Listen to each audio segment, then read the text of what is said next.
ajuda do querido Espírito Santo, uma mensagem que o Senhor me deu e pediu para compartilhar com vocês hoje de manhã, baseado no tema: a diferença entre um crente e um discípulo de Jesus. Amém?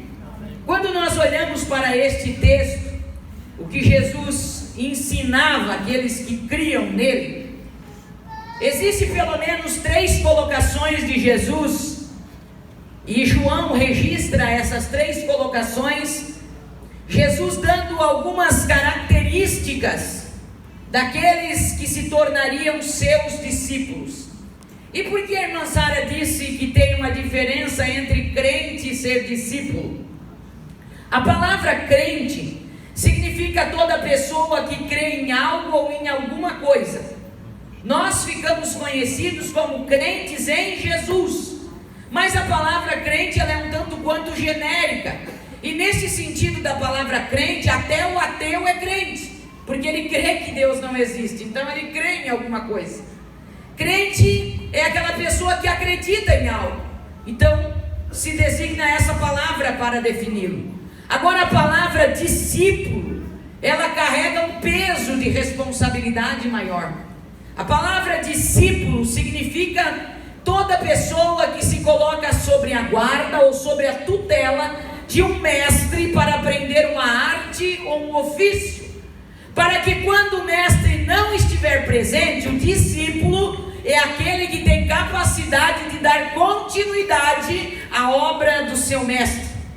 E aqui Jesus é enfático, Jesus é claro neste texto, ele falando aos judeus especialmente que criam nele: se vocês permanecerem na minha palavra, se vocês guardarem aquilo que eu estou ensinando, e nesse sentido, aqui do Evangelho de João, a palavra permanecer quer dizer, se vocês ficarem, se vocês continuarem, se vocês habitarem na minha palavra, verdadeiramente vocês vão ser meus discípulos. Ou seja, verdadeiramente vocês vão ter a habilidade e capacidade de dar continuação à obra que eu vim para fazer. Glória ao nome de Jesus. Então a palavra discípulo, ela carrega em si um peso de responsabilidade, um peso de comprometimento. E é aqui que eu encontro a primeira diferença entre crente e discípulo. Porque crente muita gente ele até crê na palavra de Deus. Quando a coisa está bem, principalmente, todo mundo é crente, né? Quando não está na prova, quando não está vivendo um conflito, ele vem na igreja, ele adora, ele canta, levanta a mão. Mas quando o negócio arrocha, estreita, aí fica de fato quem é discípulo, quem é comprometido, não apenas quem é crente. Por quê? Porque normalmente crentes são pessoas envolvidas com Deus, são pessoas envolvidas com a igreja, são pessoas envolvidas com o trabalho, sabe? Se o negócio está tudo certo, ele entra fácil no envolvimento. Se ele vê a empolgação dos outros, vamos fazer uma campanha, vamos também, sabe? Aquela pessoa envolvida. Mas o comprometido é diferente. Envolvimento muitas vezes não gera comprometimento. Tem muita gente por aí envolvida com o Evangelho de Jesus, principalmente com esse evangelho fajuto que andam pregando por aí, que não tem nada a ver com a genuína palavra de Deus. Um evangelho sem cruz, um evangelho sem renúncia, um evangelho do venha como está, fica como veio, Jesus só quer o coração. É um evangelho que não gera comprometimento, é um evangelho que promete um mar de rosa nessa terra, é um evangelho que ganha chave de carro, chave de casa, é um evangelho promocional, marqueteiro, que atrai as pessoas pelo que pode oferecer. Mas o verdadeiro discípulo é comprometido com uma aliança com Cristo, não pelo que ele pode lhe dar, mas pelo que ele é na sua essência. Crentes são envolvidos, discípulos são comprometidos. E Jesus, melhor, o apóstolo Paulo faz até uma comparação no Novo Testamento entre a noiva de Cristo, a igreja de Cristo, com o casamento entre um homem e uma mulher. E aí deixa eu me que o que segura de fato um casamento não é o envolvimento de duas pessoas. Aliás, muitas pessoas casam envolvidas, não comprometidas. E aí quando o negócio fica estreito, quando os conflitos aparecem, as diferenças aparecem, eles são só envolvidos, eles não assumiram um comprometimento. E aí é fácil de um relacionamento se desfazer. Mas quando a gente é comprometido, nós carregamos uma aliança no nosso dedo quando a gente se casa, para nos lembrar do compromisso firmado entre você, seu cônjuge e diante de Deus, que foi nossa testemunha. E quando a gente é comprometido, quando vem os conflitos, as aflições, porque não é todo dia que um casamento é mar de rosa. É todo dia, irmãs? Não. Tem dia que a gente parece que nem ama o cônjuge, não é assim? Vamos ser sinceros. Tem dia que o conflito bate a porta, um contraria o outro, que os sentimentos podem nos enganar. Eu já vou falar aqui da diferença entre sentimento e convicção. Sentimento é enganoso, a Bíblia fala isso. O profeta Jeremias diz: enganoso é o coração do homem, quem o poderá esquadrinhar? Sempre que a Bíblia fala de coração, ela está falando da sede dos sentimentos, das emoções. E os nossos sentimentos podem nos enganar, sim. Tem dia que o conflito está difícil. Quer ver um negócio para chacoalhar o amor? É bater uma prova financeira no casamento que se estenda por um tempo. Tem algumas pessoas que eu já ouvi dizer que quando falta o dinheiro, quando a crise financeira bate a porta, o amor salta pela janela. Esse tipo de pessoa que acredita nisso é pessoa envolvida, não é pessoa comprometida. Porque quem é comprometido, ele sentindo ou não que ama o cônjuge, ele vai se manter fiel, porque ele lembra que ele fez um compromisso diante de Deus. O cônjuge agradando ou não, ele vai se manter fiel ao compromisso que fez diante do Senhor. Você entende isso? Comprometimento é mais do que envolvimento. E nesses últimos dias que nós estamos vivendo, Deus tem me incomodado com esse tipo de mensagem a entregar à sua igreja, porque Ele quer reavivar nos nossos corações o comprometimento de sermos verdadeiros discípulos de Jesus e não apenas crentes.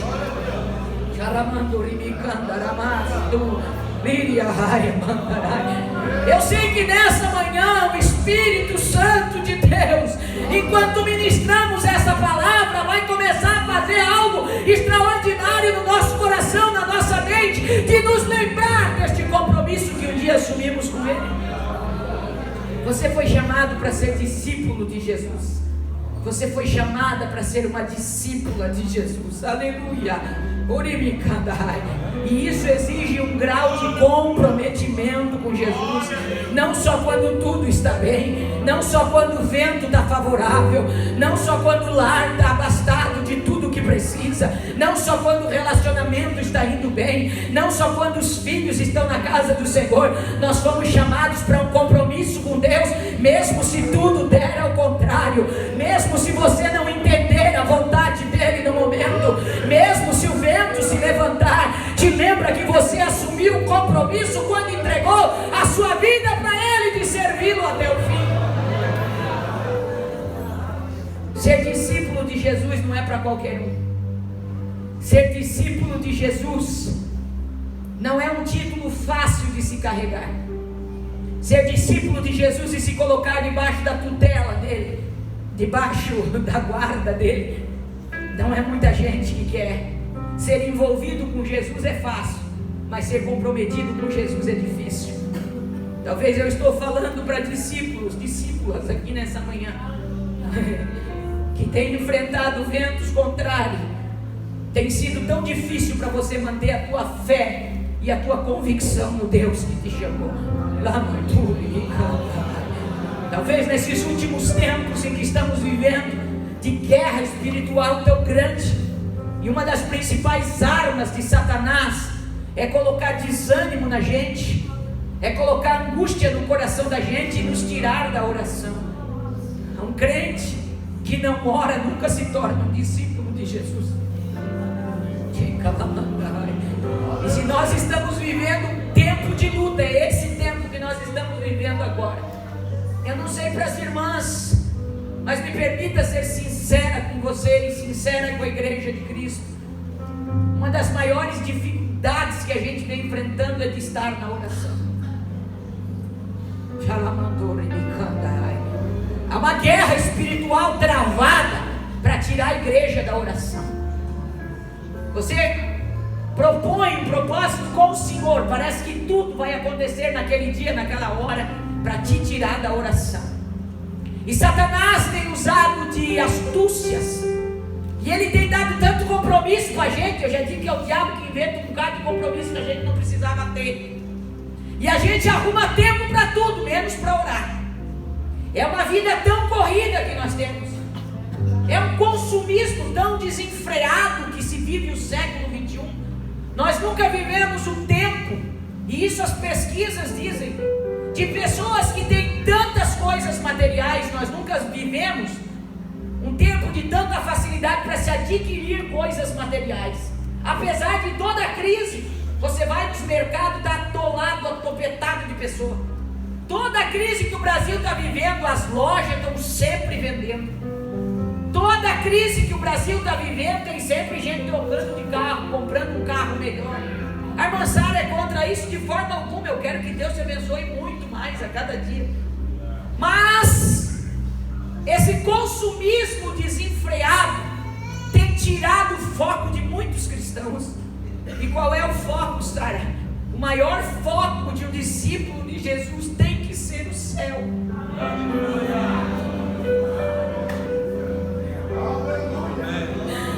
Nós estamos perdendo, meus queridos, a saudade do céu.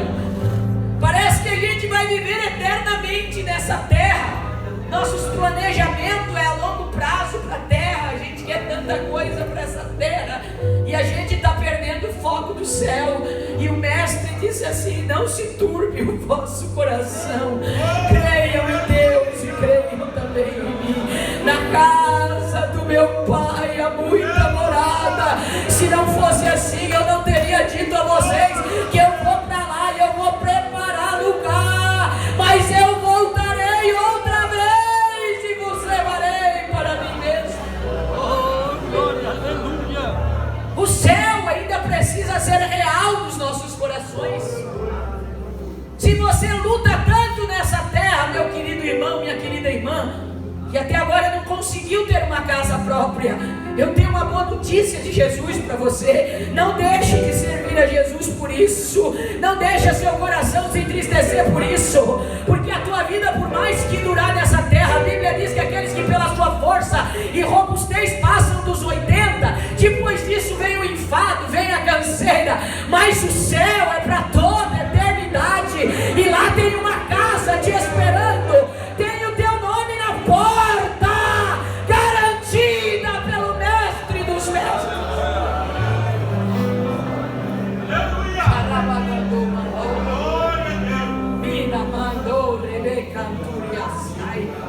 Essa mensagem nessa manhã é para discípulo de Jesus.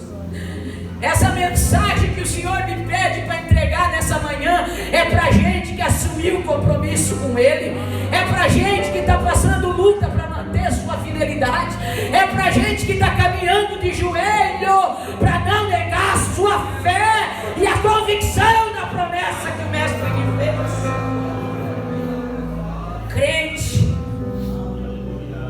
serve a Deus baseado em sentimento. Discípulo serve a Deus baseado em convicção.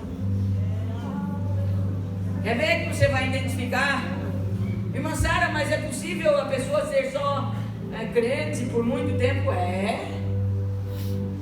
vezes se acostuma a ser crente e perde a essência. Se acostuma a vir na igreja, carregar uma Bíblia, cantar o hino da harpa, é até dizimista, ofertante, mas é só crente, sabe? Não é aquele comprometimento, não é aquela convicção em Deus. Aí por qualquer coisa também já fica bravo, não vem mais para a igreja, não quer mais fazer nada para o Senhor, porque o foco dele não é o Senhor. Ele está atrelado a homens, ele está olhando para homens na terra, e quem olha para o homem está fadado ao fracasso, à derrota, porque aonde tiver o ser humano está falha. Por mais que a gente lute para ser perfeito como Cristo, a gente está no processo ainda. gente que fala da igreja. Você já viu pessoa que fala mal da igreja? E tem irmãos que às vezes fica com vergonha, baixa a cabeça, né? Eu já ouvi muitas pessoas me dizer assim: ah, se for para ser crente igual fulano, eu nem boto o pé na igreja. Se for para ser crente daquela igreja, é cheio de falha.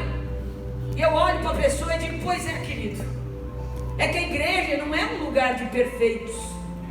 Quem que disse que a igreja é um lugar de gente perfeita? A igreja é um lugar de gente que está lutando para ser perfeita. Pelo menos está no processo, está aqui pedindo graça, pedindo misericórdia, reconhecendo seus pecados. Jesus disse que Ele não veio para os sãos, para os perfeitos. Ele veio para os doentes, Ele veio para os quebrados, para os mancos, para os aleijados. A igreja, ela é como um grande hospital de Deus aqui na terra. Aleluia. Eu li certo autor há pouco tempo que dizia: tenho medo de andar com gente que não manca. Eu também tenho medo de andar com gente perfeita demais, que tudo certo, que não erra, que não peca, sabe? Essas pessoas, quando aparece, o negócio é feio. Eu gosto de andar com gente que manca também, que nem eu.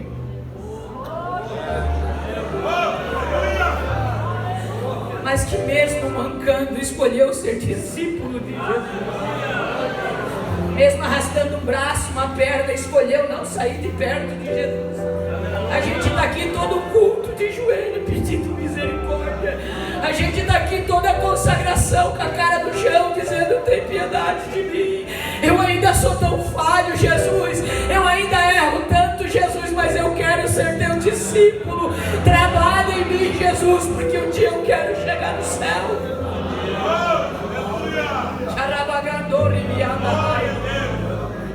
Crente que serve a Deus por sentimento é uma tristeza. Como já falei, os sentimentos podem nos enganar. Não é todo dia que a gente acorda sentindo a graça, a presença, pulando no pé só, dando glória misturado com aleluia. Eu não sei vocês, mas eu já tive dias escuros e ainda tenho na minha trajetória. Eu já tive dias de perdas irreparáveis na minha história. Já teve dias que eu abri o olho e queria poder fechá-lo de novo e não ter que viver aquele dia. E nesses dias, o sentimento que vem no coração da gente não é de cantar, não é de pular, não é de ler a Bíblia, não é de vir na igreja. Vamos ser sinceros, irmãos, que tem dia que a prova é tão grande, a dor é tão grande, a perca é tão grande,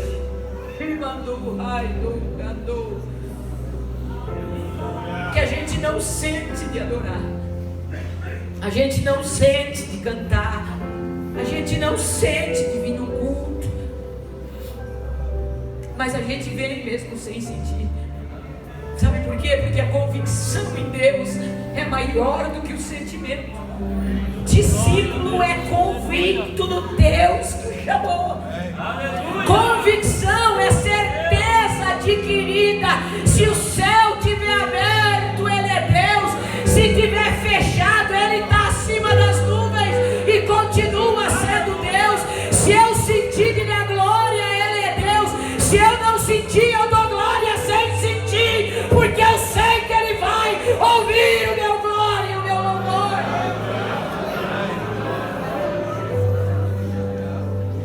Amandou calar assim. Aleluia. Mas quem é crente de sentimento chega na igreja assim meio estragado. Às vezes entra pro círculo de oração meio atravessada, né, irmãs? Aí a dirigente diz assim: irmã, a irmã canta um hino para nós hoje. Ela diz: ó, irmã, hoje eu não estou sentindo. Eu estou ruim hoje, irmã. Bota outra para cantar que eu não estou sentindo de cantar. A irmã faz a leitura para nós. Ó, irmã, eu não estou sentindo. Aí o pastor convida alguém para fazer uma visita. Irmão, vamos visitar aquele irmão, está no hospital, está doente. Ah, pastor, olha, o senhor me desculpa, hoje o senhor convida outra pessoa que eu não estou sentindo. Hoje eu não estou bem. Irmão, às vezes está com o sentido estragado.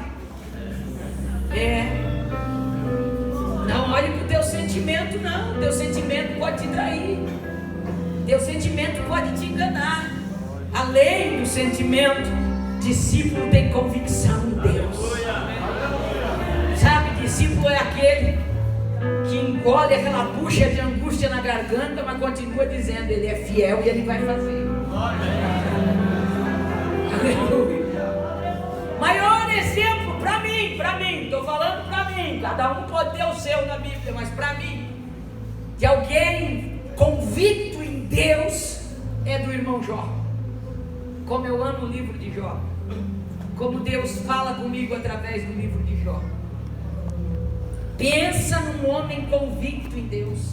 A gente fala de Jó como o homem mais paciente da Bíblia, verdade, faz jus.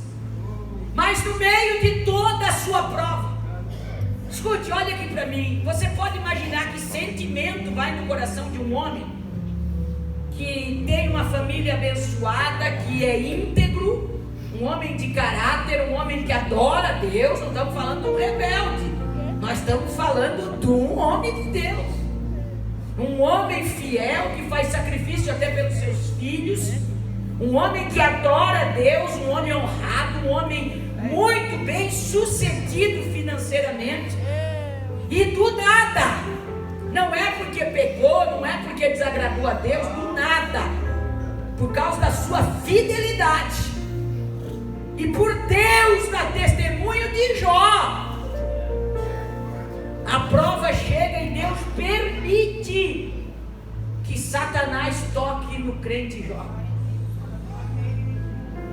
Você pode imaginar o sentimento de injustiça que invade o coração de um homem desse quando ele começa a ouvir os seus criados, que sempre escapa um para vir me dar notícia: teus bois foram tomados, teus camelos foram levados, as ovelhas foram saqueadas, e foi perdendo, e vai perdendo, do dia para a noite, ele vai vendo a sua vida ser destruída.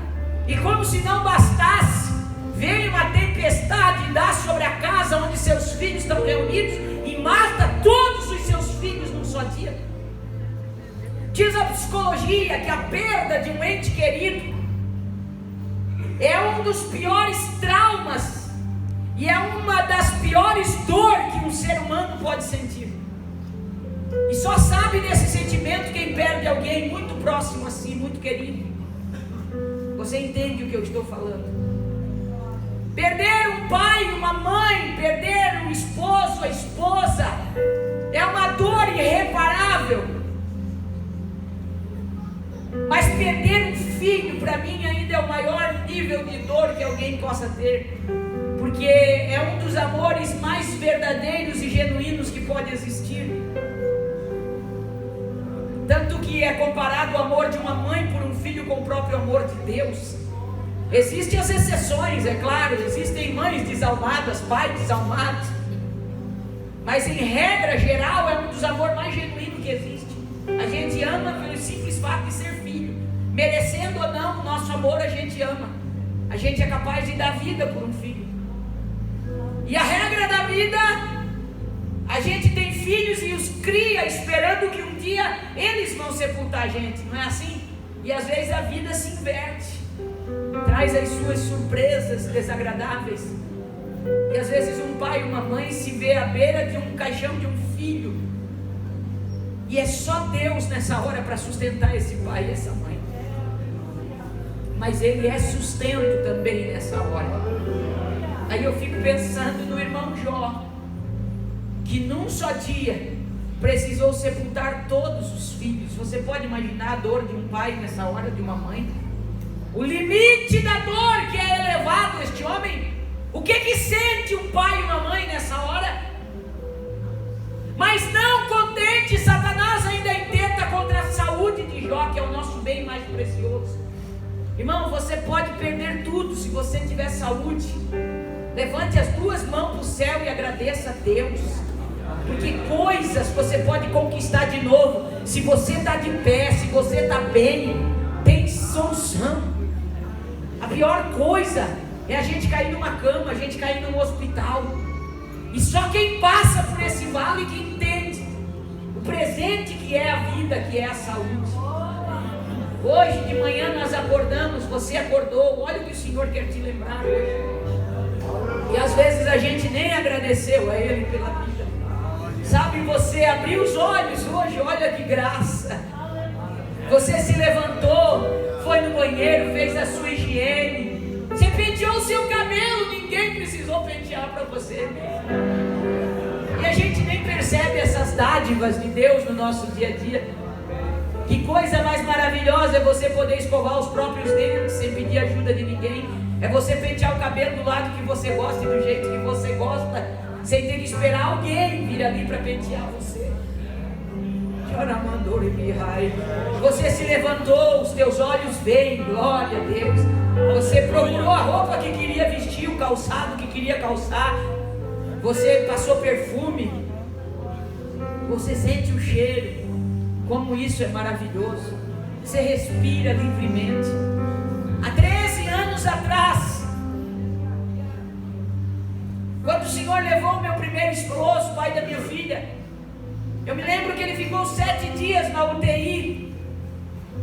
E só para manter ele naquela UTI, respirando por um aparelho e uma bomba de oxigênio, naquela época, custava em torno de R$7.000 por dia, só para mantê-lo respirando pelo oxigênio. Há 13 anos atrás. Você imagina hoje? Olha o dom da vida maravilhoso que o Pai dá para os seus. Enche bem, abre bem tuas narinas, enche teu pulmão de ar, respira fundo, solta. Olha que coisa maravilhosa que é, você não passa agonia. A gente faz isso automaticamente, nem vê o presente que o Pai está dando para nós todo dia. E às vezes por picuinhas desta terra, por alguma perda, alguma decepção, frustração, a pessoa diz: não vou mais para a igreja, não vou mais servir a Deus. Mas Ele é tão misericordioso que Ele ainda deixa a pessoa respirando. Ele ainda continua dando saúde, Ele ainda continua dando graça, e ainda manda profeta, ainda manda pregador para dizer: eu ainda te amo, eu ainda te chamo, eu ainda te espero, eu estou aqui de braço aberto para te receber. Você já imaginou um amor grande assim? Diante de toda a perda que Jó passa, a Bíblia diz que ele mesmo fala: o que eu temia me sobreveio, o que eu tinha medo me aconteceu, perdi minha honra, perdi meu respeito, a pele se apegou ao osso, a Bíblia diz. Ele se assenta no pó e na cinza e se coça com um caco de telha. Você consegue imaginar essa visão? Um homem que tem tudo, agora está sem nada, sentado no pó e na cinza, se coçando com um caco de telha. Veio os seus amigos lhe consolar, e a situação dele é tão triste, que a Bíblia diz que eles ficam 3 dias sentados, olhando para Jó, e não tem palavra para falar nada. Você pode imaginar um negócio desse? Chegar até o melhor amigo para te visitar, ficar olhando para ti, não ter nada para te dizer, de tão lamentável que é a situação. E quando eles começam a falar, eles pensam tanto e são homens sábios, que eles chegam a uma conclusão: Jó só pode ter feito algo terrível para Deus, para estar vivendo uma situação dessa. Você já imaginou isso? E aí eles abrem a boca como belos advogados de Deus e começam a condenar Jó ainda. Ô amigo que ninguém deseja ter, né? Que na hora da prova e da dor, além de não ter nada de bom para falar, ainda começa a te acusar. E a gente tem sempre um amigo de Jó no nosso caminho, que é lixa de Deus na nossa história. Tem. Ninguém se escapa de um amigo de Jó. Eu me lembro que numa das piores provas da minha vida, 1 ano e pouco mais ou menos que eu tinha ficado viúva, o ano de 2004 para mim foi um ano de perdas irreparáveis. No mês de julho eu perdi meu pai, meu grande amigo, meu incentivador do meu ministério, homem de Deus, de oração, meu conselheiro. Que saudades eu tenho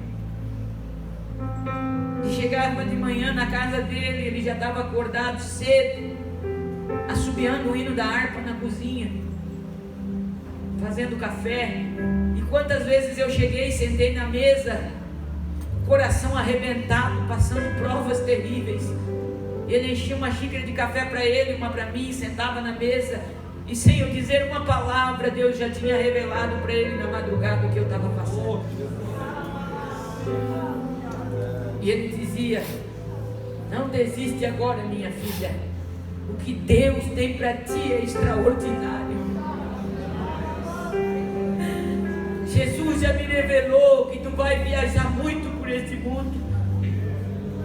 Os teus pés vão pisar onde o teu pai nunca foi. Tu vai pregar para pequenas igrejas, mas tu vai pregar para multidões, vão te ouvir.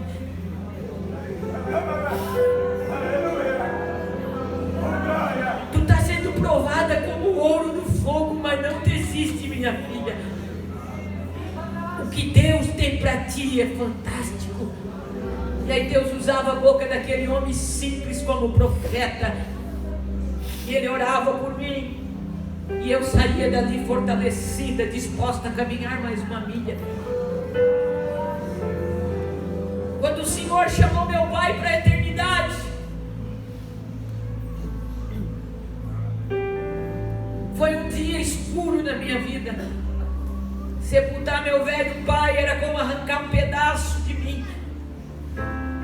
Mas eu lembrava das suas palavras, levantei a cabeça e disse: eu vou continuar firme, e Deus haverá de cumprir tudo que falou pela boca do meu pai na minha história. Quando eu pensei de me aprumar e levantar a cabeça, um mês e 16 dias depois, eu estava no mesmo cemitério, ao lado do mesmo túmulo, dessa vez sepultando o meu esposo. Ia fazer 10 anos que eu era casada. Foram 7 anos de joelho no chão e boca no pó, para ver Deus transformar a vida e o caráter daquele homem, para ver Deus transformá-lo num pastor de igreja, num homem de Deus. E no melhor momento da nossa vida, o Senhor nos chamou para a eternidade. E na hora que isso acontece, dá um nó na cabeça da gente. Você não entende o que Deus está fazendo, porque nem sempre Deus explica quando faz. E é por isso que eu estou dizendo que você não pode servir a Deus baseado em sentimento, porque os sentimentos nessa hora se misturam. Os sentimentos nessa hora te enganam. O sentimento nessa hora te faz falar contra Deus. O sentimento de revolta bate no coração, de injustiça, de não compreender, e você quer largar tudo. Você acha que a vida não faz mais sentido. É isso que a gente sente numa hora dessa. Aí eu olhei e eu fiquei com uma filha de 7 anos para criar, morando numa casa alugada pela igreja para ser residência do pastor. Faltava 2 meses, pastor, para ele ser apresentado à convenção do nosso estado de Santa Catarina. Então ele ainda não era convencionado, ainda não tinha um registro feito. Para resumir a história, eu fiquei sem nada na rua e sem nada. Toda a herança que nós tínhamos nessa época, porque até ele aceitar o chamado de Deus, nós perdemos tudo que tinha financeiramente.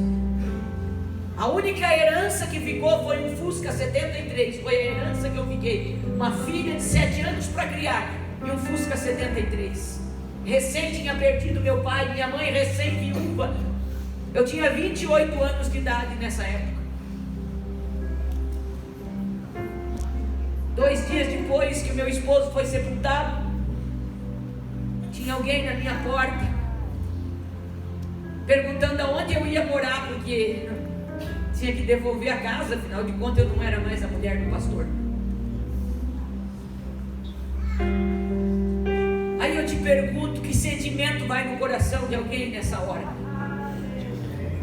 Aqueles que eu esperava que pudessem me ajudar viraram as costas. E não adianta se revoltar. Nesse momento você se revolta, mas se você for discípulo e se submeter ao mestre, o tempo vai passar e ele vai trazer as respostas que o teu coração precisa. Mas é uma escolha que você precisa fazer nessa hora. Você é crente ou você é discípulo? Alguém chegou, porque nessa hora tem muita gente que quer te ajudar, bem intencionado, mas que às vezes não é a voz de Deus para você. Por mais que te ama, seja teu amigo, mas não é. E alguém disse: processa a igreja, irmã Sara. Teu marido foi professor de teologia, quanto tempo? Voluntário, isso e aquilo. Eu tiro por baixo, advogado crente. Eu tiro por baixo da igreja tanto, você vai ficar bem pro resto da sua vida. Eu falei: não, eu não quero isso. Eu posso não ter nada, mas eu tenho caráter. Eu sou mulher de Deus. Eu tenho um chamado, Deus me fez promessa. E eu não vou trocar um chamado por 500 mil, 400 mil. Eu não vou trocar uma promessa do Todo-Poderoso por algo palpável nessa terra que pode ser acabado. Aí no dia de maior dor na minha alma, quando eu fui falar com alguém que podia resolver minha situação, a fazer um registro retroativo na carteira de trabalho do meu esposo, que era para estar pagando o NPS, mas também não estava, enfim. O NPS me negou o direito de pensão porque tinha passado 3 meses de carência. E a pessoa que me atendeu usou palavras muito pesadas e disse que a instituição não tinha nada a ver com aquilo.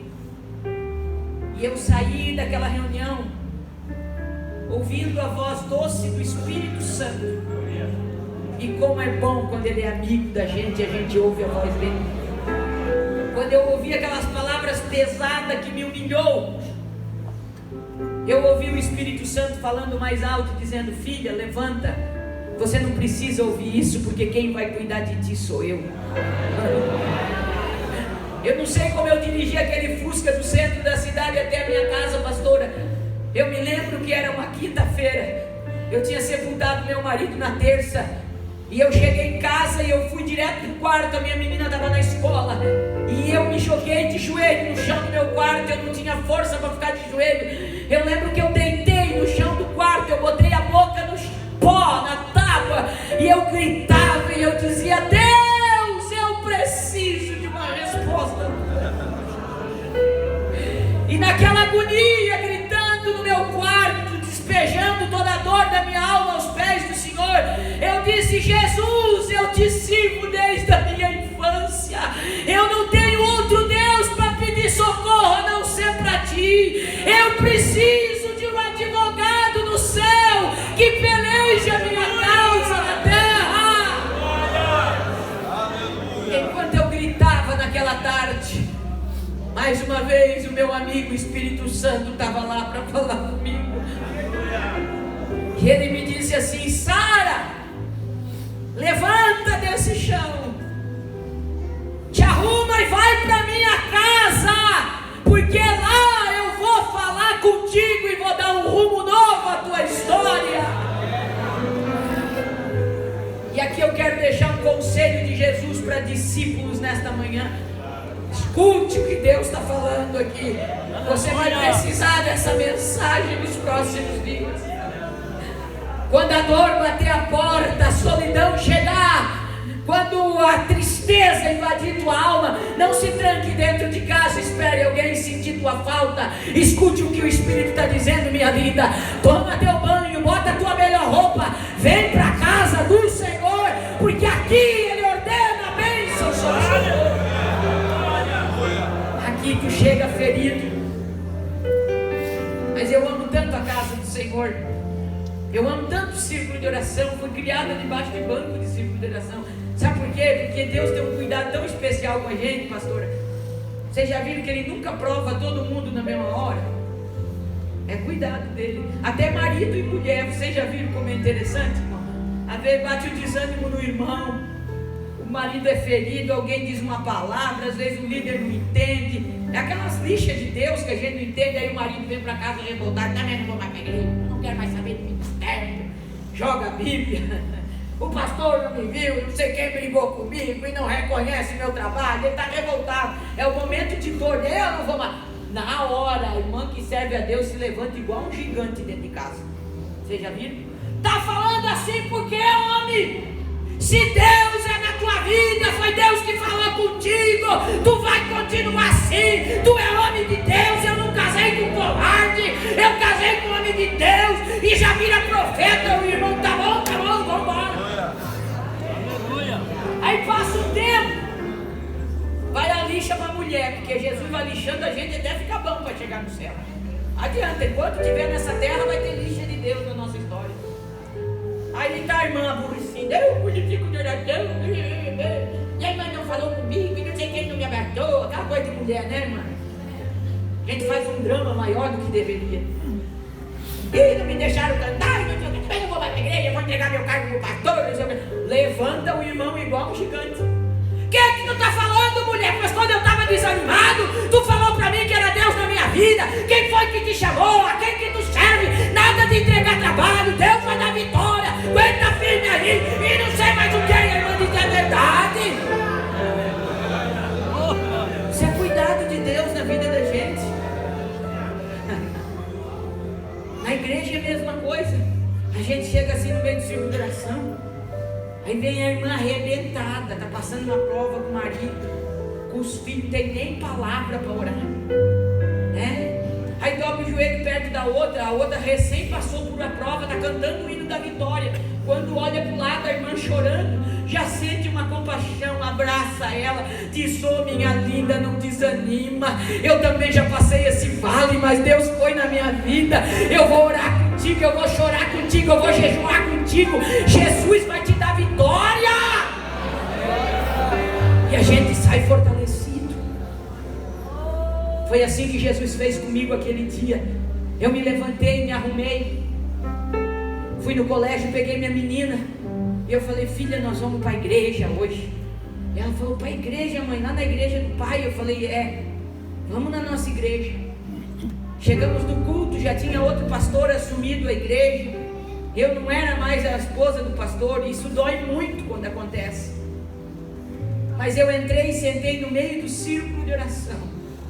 Eu não era mais a esposa do pastor, mas eu tinha irmãs de oração. Por isso que é tão maravilhoso o círculo de oração, minhas lindas. Nunca parem de fazer parte desse grupo. E eu sentei lá no meio delas.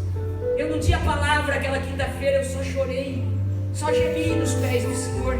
Quando eu me sentei, eu sentei do lado de uma irmã de cabelinho branco, a irmã Santa, que congrega lá até hoje. Pensa numa mulher de Deus, não sabe ler, não sabe escrever, mas pensa numa mulher cheia da graça de Deus. E quando eu sentei do lado da irmã Santa, ela me abraçou como mãe. A minha mãe não estava ali, mas Deus tinha uma serva cheia do amor dele, como uma mãe para me abraçar. Ela me abraçou como uma mãe e disse, minha filha, que bom que tu veio na igreja. Eu tenho orado por ti, minha filha, eu tenho gemido por ti. E o Senhor me disse que hoje Ele vai falar contigo, e Ele vai dar um rumo novo para a tua história. O Senhor não te abandonou. O culto transcorreu, e na hora da mensagem era um menino que estava pregando praticamente dos seus 17, 18 anos. Tinham buscado ele na rodoviária praticamente na hora do culto, um menino da ilha de Florianópolis. Nunca me viu, nunca vi aquele menino. Pregador jovem, culto da vitória, ele estava pregando com muita eloquência. Eu achei tão bonito aquele moço pregando com tanta vontade de agradar ao Senhor. E quando ele está encerrando a mensagem, eu estou lá com o coração esfacelado, sem saber que rumo tomar, o que fazer da minha vida. Deus toma a boca daquele moço e ele aponta para mim no meio do círculo de oração e diz, essa irmã de vestido azul, assim, assim, assim, fica de pé, minha irmã, porque Deus tem uma mensagem para você. Eu fiquei de pé no meio do círculo de oração. A igreja conhecia a minha história, mas aquele moço não conhecia. Deus toma a boca daquele moço e diz, minha filha, hoje quando tu te jogasse no chão do teu quarto e tu me pedisse socorro e pedisse um advogado no céu, eu me levantei do trono a teu favor. E eu vi quando teu coração foi ferido nesse dia, mas eu digo para ti que eu vou entrar na tua causa e eu vou tratar com aquele que te feriu, não te preocupa. E te digo mais, eu vou soprar de novo o teu nome na terra, e te levantarei novamente no ministério da palavra, e aonde eu te mandar tu irás, e a palavra que eu botar na tua boca tu vai pregar, e eu te digo que enquanto tu fores fiel para mim, eu vou cuidar de ti, da tua filha, e não vou te deixar faltar nada, assim te diz o Senhor. Irmãos, quando eu ouvi aquela palavra, sabe quando você não tem nada, e você está prestes a cair num precipício, e alguém te estende uma corda de salvação, e você se agarra naquela corda assim, leia no braço assim. Foi assim que eu me senti aquela noite. Eu agarrei aquela promessa que Deus me fez, de umas 3 voltas no braço, e falei: agora eu tenho um rumo para minha vida. Ele me prometeu, e Ele não é homem para que minta, nem filho do homem para que se arrependa. Saí daquela culto e fui para casa. Uma semana depois eu estava num púlpito de novo pregando a palavra do Senhor. Pensa no vale que eu passei. Foi 7 anos de lixa de Deus. E Ele soprou meu nome. Eu não sei de onde, eu nunca fiz cartão, nada. Começaram a me convidar de novo para pregar em congresso, e eu comecei a pregar. Mas Ele começa a soprar o nome lá naqueles lugares onde ninguém quer ir, para ver se tu está disposto a cumprir o chamado. Você pensa assim: vai soprar meu nome, eu vou logo para os congressão. Vai pensando. Ele soprou meu nome lá naqueles cantão, região de Joinville, Araquari, São Francisco do Sul. E lá ia eu com aquele Fusca, era tudo que tinha. Quanta lembrança boa, quanta história Deus nos dá. Quantos cultos que eu acabava de pregar, congresso. E quando a gente está na prova e é lixa de Deus, irmão, até a oferta é prova. Os irmãos te dão um pacote cheio de moeda, e eu começava a contar moeda para ver se dava para botar gasolina para voltar para casa. E aquele Fusca bebia mais do que não sei o que. Às vezes juntava, dava 5, 6 reais, mal dava para chegar em casa. Mas tinha uma promessa queimando no coração: eu vou cuidar de ti. Tu é discípulo ou não é? Aí dia de chuva, quem já dirigiu um Fusca sabe como que é. Dia de chuva, e na minha região Joinville chove muito, é muito quente. Você está voltando, às vezes 11 horas da noite, meia-noite, chuva que Deus mandava, não enxergava nada na frente dos olhos. E quem tem Fusca é assim: ou tu abre o vidro para desembaçar e toma um banho de chuva, ou tem que parar na beira da estrada, porque as duas coisas não funcionam juntas.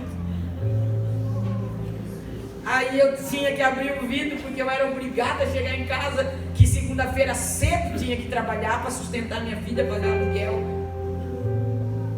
Era missionária Sara Pavese.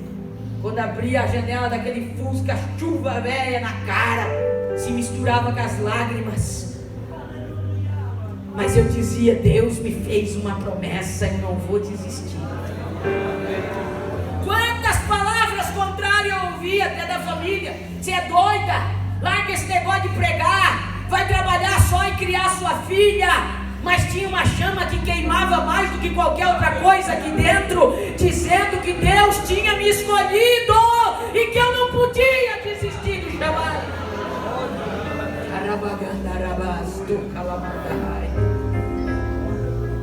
E eu me lembro que num dia de maior dor e sofrimento, estava fazendo 1 ano que eu era viúva, e as lembranças, e eu estava pregando aquele culto, e parece que é nesses dias que Deus vem e Ele faz algo extraordinário para se cumprir o que disse Paulo: meu poder se aperfeiçoa na tua fraqueza.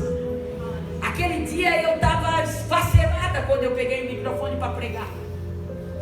Mas quando eu comecei a pregar, parece que eu não estava pregando para a igreja, eu estava pregando para mim, porque a palavra é dele. E a glória de Deus começou a invadir a igreja, aquela mensagem foi ficando tão viva dentro de mim, e a glória de Deus invadiu a minha vida. E quando eu terminei de pregar, Jesus Jesus começou a batizar com o Espírito Santo, e começou um movimento tão extraordinário, gente voltando para a igreja, e aquele culto terminou debaixo da glória, como foi aqui ontem à noite, e eu saí do púlpito me sentindo uma gigante na fé. Porque não é assim quando o Senhor vem e enche a gente, tu esquece tudo que tu está passando, a tua dor, vai tudo embora, a gente sai flutuando. E quando eu cheguei na porta da igreja, tão alegre, tão feliz de ver o que Deus tinha feito, esqueci a minha dor, a minha tristeza, a minha provação, e eu estava feliz até pelo Fusca, de ir para casa de Fusca, não precisar ir a pé.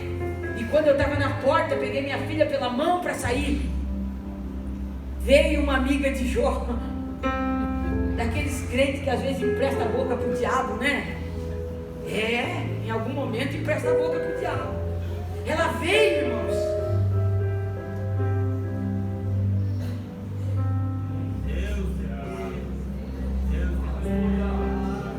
com um olhar de um acusador.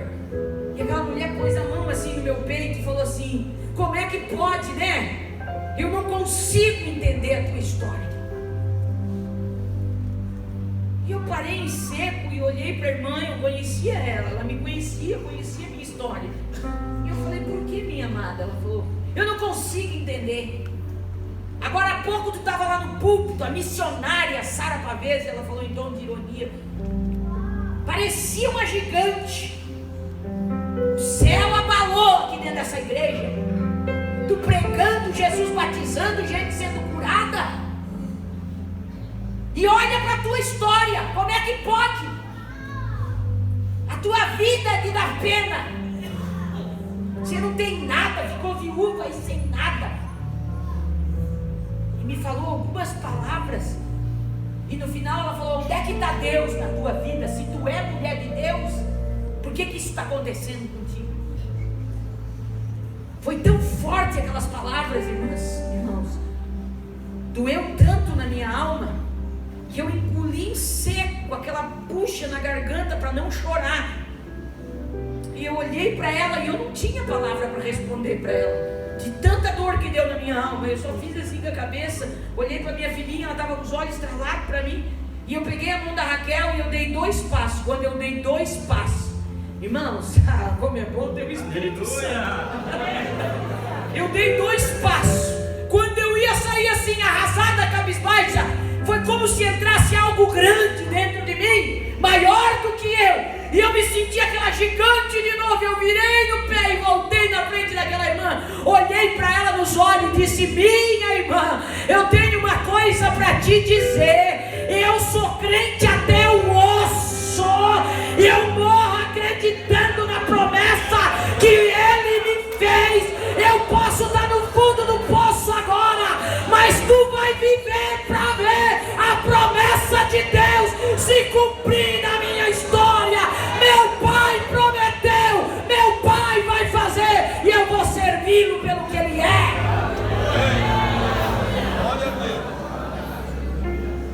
Ela ficou assustada me olhando. Eu virei as costas e fui para casa falando com Deus. Levou 6 anos ainda, não foi 6 dias. Escute, discípulo que está passando pela prova do tempo. Nenhum discípulo chamado se escapa da prova do tempo. O tempo põe à prova nosso caráter. O tempo vai dizer quem a gente é, em quem a gente acredita. A prova mais difícil é a prova do tempo, quando todos desacreditam, mas você precisa acreditar. Quando tudo falha, mas você precisa se manter firme. Quando todos te acusarem, mas você continuar olhando para o céu e sabendo quem te prometeu, aguenta firme, porque vai acabar. 7 anos naquela prova. Deus nunca deixou faltar o dinheiro para pagar o aluguel. Deus nunca deixou faltar o pão na mesa. Deus nunca deixou faltar roupa para mim e para minha filha. Não sobrava, era contadinho na estica, mas não faltava. No último ano dessa prova terrível e tremenda que Deus me permitiu passar, eu me lembro que pregando já em várias cidades, Congresso, Paraná, Santa Catarina, 4 anos depois eu consegui consegui me livrar do Fusca. Dei o Fusca de entrada e comprei um Escort, 24 prestações. Mas Jesus nunca deixava faltar. No dia da prestação tinha o dinheirinho para botar. Aquela continha, mas já era um Escort. Pregando, gastei aquele Fusca viajando, irmãos. Vocês não têm noção aonde eu fui pregar com aquele Fusca. 7, 8, 9 horas de viagem. Coisa de doido, só crente louco que faz essas coisas. Gente racional não faz. Minha família ficava doida. Eu viajava a noite inteira depois de pregar. Para chegar segunda-feira cedo. Às vezes dormia 2 horas, estava na hora de trabalhar. Eu trabalhava em 2 empregos por 7 anos. Para dar conta de pagar meu aluguel, sustentar minha filha. Voltei a estudar nesses 7 anos. Concluí o ensino médio, fui fazer faculdade. E pregando todo final de semana. Acreditando no último ano da minha prova. As roupas foi acabando tudo. E eu me lembro, irmãs, que eu tinha só um tailleur assim, de casaquinho e saia verde. Jesus amado, até hoje Jesus está me tratando com verde. Parecia um pé de alface, um repolho, uma coisa. Só tinha aquele conjunto verde, não tinha mais nada que servia. Se eu pregasse 3 vezes na mesma cidade naquele ano, eu dava 3 vezes com o conjunto verde. Não aguentava mais. E eu me lembro que quando faltavam uns 6 meses para minha prova acabar, eu botei mais uma vez o meu conjunto verde para pregar, era só o que eu tinha. Era a época que eu me arrumava mais rápido. Eu abria o guarda-roupa, enfiava o conjunto verde e pronto. E eu me lembro que eu cheguei na frente do espelho, e quando eu me olhei de verde, nem eu me aguentava mais. E eu não falei, mas eu pensei, me veio lágrimas nos olhos, e eu disse: Jesus, até quando eu vou ter só essa roupa verde para pregar a tua palavra? Eu estou indo pregar numa igreja tão chique, Jesus, e Jesus me levava naquele lugar, as pessoas me convidavam. Sabe quando Deus diz que sopra teu nome? Não se preocupa você em soprar, deixa Deus soprar. Não pede para ninguém fazer tua agenda. Escute, você que tem o chamado. Não pede, não pede, não pede. Isso não é orgulho, não, é esperar em Deus. Tem gente que quer se promover fora do tempo de Deus, não dá certo. Depois chega lá e não aguenta, cai. Espera o tempo de Deus. Espera o tempo de Deus, Ele é perfeito. Aí eu fui pregar naquela igreja chique na cidade de Jaraguá do Sul. Um povo muito bem financeiramente. E quando eu cheguei no púlpito, eu olhei aquelas irmãs tão arrumadas, aquelas pastoras tão chiques. Eu olhei para o meu conjunto verde e falei: misericórdia. E lá na frente do espelho, quando eu reclamei para Jesus, eu fui chorando para a igreja aquele dia. Mas Jesus fez, porque não é a tua roupa que determina o tipo de unção que Deus te dá. Não é a bolsa que tu carrega, se o sapato é de grife é da promoção. Não é o vestido caro ou o vestido de chita. É a tua comunhão com Deus. É o teu caráter com Deus. E quando eu desci do púlpito de pregar, e eu pisei ali embaixo, veio uma velhinha daquela cheia da graça, do ciclo de oração, e ela veio dançando assim, veio dançando e parou na minha frente. Aquilo me arrepiou do pé à cabeça, e Deus me deu de dedo. Ela botou o dedo na minha cara e disse assim: minha filha, hoje quando tu foi na frente do espelho, tu reclamou para mim dessa tua roupa verde. Olha, mas eu te digo que o dia da tua prova está contado. Já está acabando o teu deserto. Eu já estou chegando com providência. Tu estás sendo aprovada. E digo para ti que dentre o que eu vou fazer na tua vida, eu vou te dar um guarda-roupa novo. E eu vou te dar roupa para escolher. Tu vai abrir, vai glorificar meu nome, e tu vai ter para repartir com as minhas filhas. Assim te diz o Senhor. Você conhece um Deus que cuida dos detalhes da tua história? Eu conheço. Eu fiquei tão alegre. Eu falei: é conjunto verde. Assim que Jesus me dá um guarda-roupa novo, é o primeiro que eu quero doar.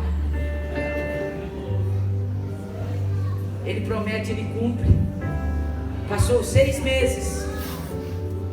Deus disse: agora eu vou abrir uma porta grande para ti. E aí ele me tirou de trabalhar de auxiliar administrativo. E Deus abriu uma porta de emprego muito grande para mim na maior livraria do estado de Santa Catarina na época. No centro da cidade de Joinville.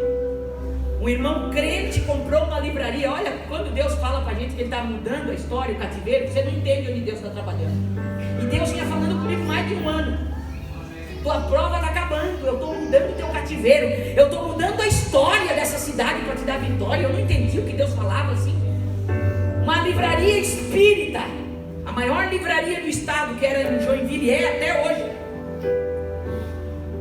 foi vendida e as donas invocaram que só ia vender a livraria para um empresário da cidade. E esse empresário era crente. Vocês já viram um negócio desse? E ele comprou essa livraria depois de 30 anos que elas tinham essa livraria, que nunca achavam que ia vender. Ele comprou essa livraria e era presbítero da Assembleia de Deus, me conhecia. E o irmão que fez toda a consultoria para ele, Dr. Volney, que tem doutorado em economia, um homem muito conceituado na nossa cidade, conhecia a minha história também. Olha como Deus usa os relacionamentos para te abençoar. Quando vendeu, fez toda a negociação, falou: Paulo, que era o dono da livraria, tu precisa colocar uma mulher para trabalhar aqui. Falou de mim, falou: olha, pensa numa mulher inteligente, assim, fez aquela propaganda, né? Conhece tudo de livro, é a mulher para tu botar aqui, para criar na livraria uma parte de livro cristão, teológico e tal. Enfim, para resumir a história, eu fui contratada, fiz prova com Deus, Deus disse que era para ir. Eu fui contratada como consultora de livros, vendedora de livros. Quando cheguei na livraria, a pessoa que era supervisora da loja, espírita, vinha daquela gestão antiga, trabalhava mais de 16 anos ali, ela me odiou quando eu pisei o pé na loja, porque eu era crente. Ela me humilhava de toda maneira. Quando eu chegava para trabalhar, ela me tirava da área de venda, me botava lá no fundo da livraria para limpar a prateleira de livro, para mim não vender. E eu comecei a orar e falar: Jesus, o que eu vou fazer com essa mulher? Teve um dia que foi tão terrível, eu cheguei em casa e falei: Senhor, contei tudo para Jesus, né? Aquela mulher assim, falei um monte de mal da mulher para Jesus, sendo sincero. Mas para Jesus você pode falar tudo, para Jesus. Depois que contei tudo para Jesus, eu falei: o que eu vou fazer com essa mulher? O Senhor me botou nessa livraria, essa mulher acaba comigo, Jesus. Mulher perturbada. E fui contando para Jesus. Quando acabei de falar, falei: Jesus, me dá uma estratégia. Como é que eu vou trabalhar com essa mulher? Sabe o que o Espírito Santo falou para mim? Ama ela. Eu falei: Jesus, tu quer acabar comigo. O Senhor amar, tudo bem. Agora como é que eu vou amar uma mulher dessa? Não dá para amar.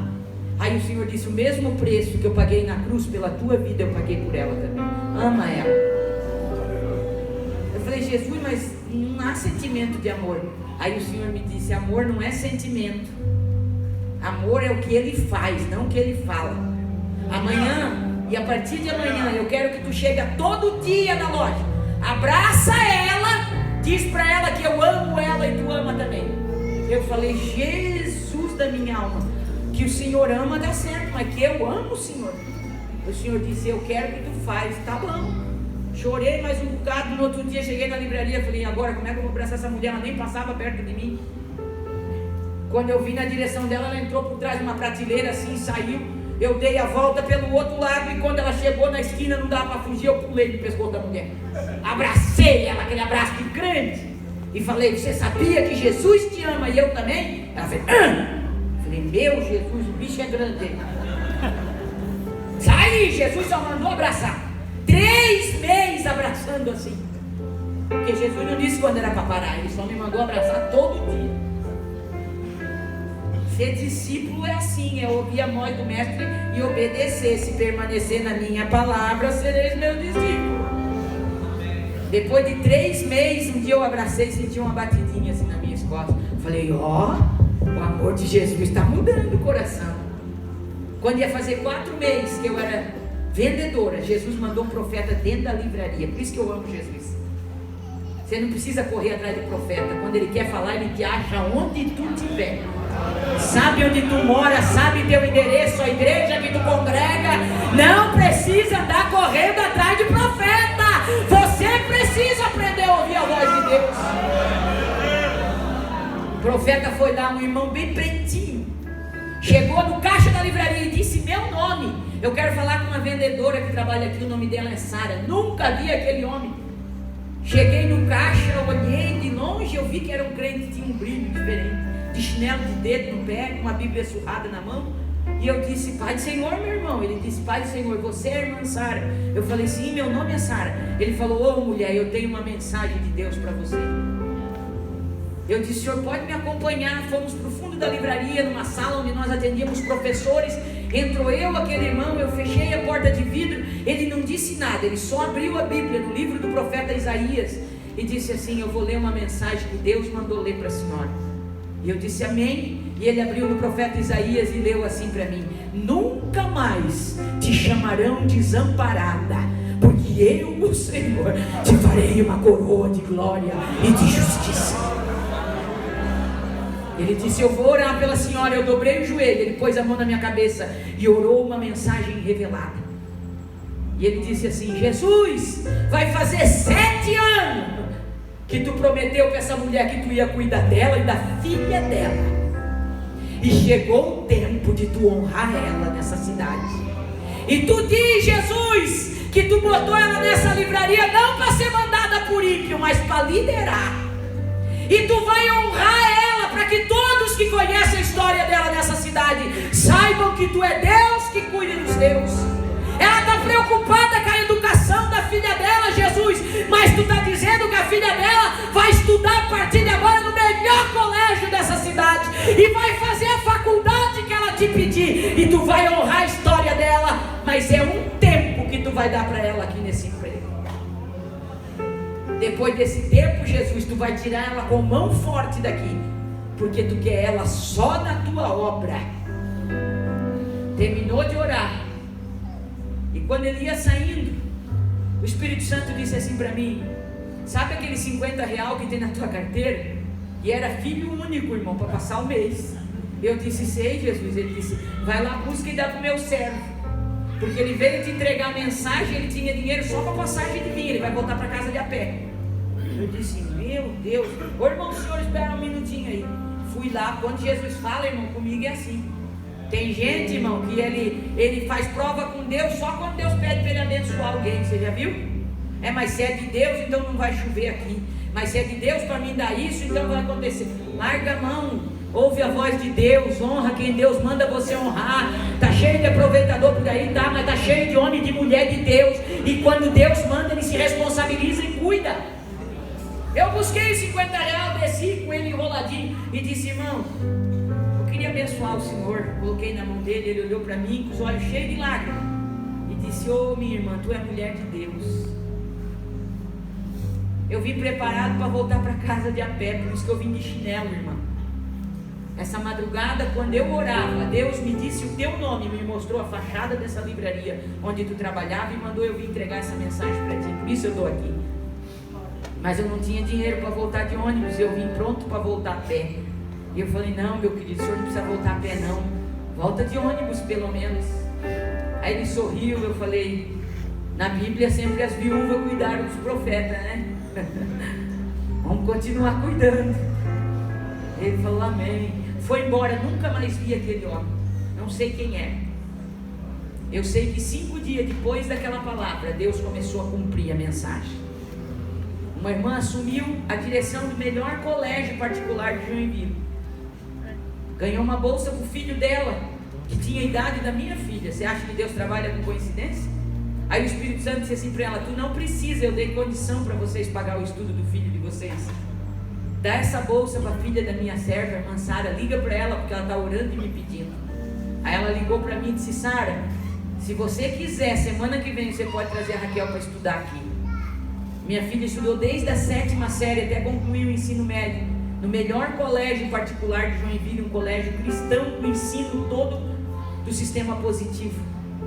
Colégio lindo, portaria chique, irmão.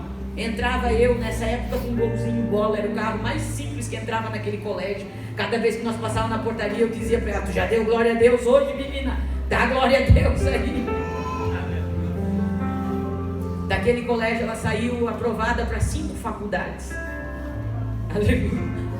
Hoje ela cursa a faculdade de Direito, vai se formar ano que vem. Nunca teria condição de pagar a faculdade que ela faz hoje. Saiu um edital, tinha 3.500 alunos inscritos para 10 bolsas de 50%. Eu falei: Jesus, pode ter 1 milhão inscrito, uma bolsa daquela é da minha filha, tu me prometeu. Entramos em jejum e oração, eu com a Raquel, e a Raquel ganhou uma bolsa para a glória do nome do Senhor. Aleluia. Passou mais uns dias, o meu patrão disse: Sara, tu leu o teu e-mail? Eu disse: não li, abençoado. Cheguei de madrugada em casa, estava pregando. Ele falou: então quando chegar à noite você lê. Quando eu cheguei de noite, fui ler o e-mail, as mesmas palavras que Deus usou aquele vaso para falar comigo, Deus falou com ele no culto. Eu não botei a minha filha dentro da tua empresa para ser mandada, eu botei ela para liderar. Ele falou: Deus falou que tu é a mulher que eu posso confiar, e eu quero te propor um negócio, eu quero te tirar de vendedor, eu vou te botar de gerente das minhas 2 lojas. E eu comecei a chorar. Aceitei. Estava terminando a minha faculdade. Em 4 meses Deus me tirou de vendedora, me botou de gerente das 2 lojas. Aquela supervisora que me odiava agora era minha subordinada. Quase teve um ataque no coração. Mudei todo o esquema da loja, de horário de empregado, e nós chegava 10 minutos antes para fazer uma leitura bíblica, uma oração antes de abrir a loja. E numa daquelas manhãs Deus me tomou na leitura bíblica. Aquelas vendedoras começaram tudo a chorar, e aquela supervisora chorava, fumava 3 carteiras de cigarro por dia. Jesus tocou no coração dela, ela levantou a mão aceitando Jesus como Salvador. Aprendeu a abraçar, foi curada por Jesus. Eu saí da livraria, ela continua lá. Cada vez que eu vou lá visitar ela, ela me abraça, me beija, me trata como a melhor pessoa desse mundo. O amor de Jesus muda a vida das pessoas. Meu salário de R$1.200, R$1.300. E eu conto isso para a glória do nome de Jesus. Não é para você achar que a gente é alguma coisa, não. De um mês para o outro foi para R$4.000. Eu falei: meu Jesus, que tanto dinheiro que eu vou fazer com isso tudo. Nunca vi tanto dinheiro assim. E ainda tinha comissão sobre as vendas da loja. Quando chegou o próximo volta às aulas, Jesus fez um negócio extraordinário, começou da estratégia. Eu fiz parceria com os vários colégios particulares de Joinville. Todo mundo tinha que comprar livro naquela livraria, nós não dava conta de atender, tinha fila de cliente na porta. Em 3 meses de volta às aulas, a livraria vendeu 3 milhões. Quando eu fui receber meu salário em janeiro, que era sempre o pior salário da prova, e tinha tanto dinheiro na minha conta que eu levei um susto. Liguei pro patrão, falei: mano, acho que depositaram errado na minha conta, tem muito dinheiro aqui. Ele deu uma risada e disse: ei, mulher de Deus, tu não crê no Deus que tu serve? Eu estou sendo justo, estou pagando o que te prometi. Paguei todas as minhas contas, botei a vida em ordem. Entrei primeira vez numa concessionária para comprar um carro zero. Eita, coisa maravilhosa, irmão.